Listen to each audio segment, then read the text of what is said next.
Para maputol na ang sumpa ng kahirapan, ito ang masama or bawal, malas na ginagawa po natin mga bossing ko na maaaring hindi natin alam. Kaya po, kumbaga sunod-sunod ang mga pagsubok or parang kahit anong gawing kayod ay sa wala't wala. Para maputol na po yan, ito ang malas na huwag nyong gagawin. Huwag po kayo mga bossing ko magpapabili ng asin, bigas, ng lampas na ng 5 PM.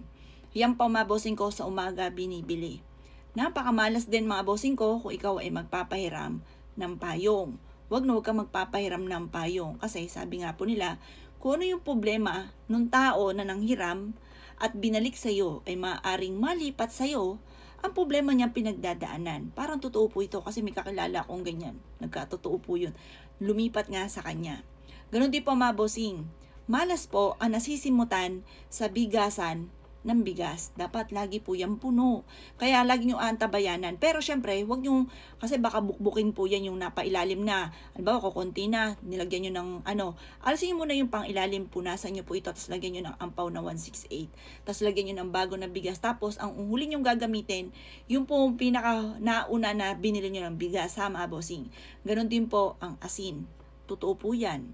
Kasi meron kakilala, sila po mga bossing ko ay talagang maswerte sa negosyo. Mangyari, dahil busy nga, sila po ay merong, parang nakalagay siya sa isang plastic na malaki. Ang dami nilang asin.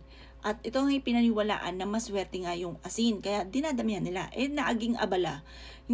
Lagi siya nagpapapalit ng asin every week. Hindi sinabi ng kasambahay po niya na naubos na pala. Ngayon, akala niya marami pa rin. Tapos napasin niya, ba't ang tumal na negosyo po niya?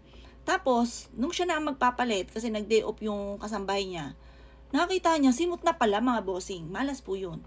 Malas yun. Kaya kailangan wag kang magpapasimot ng asin. Mas mainam, mas marami. Kahit yung mga local lamang, yung sa bangkita lang nabibili.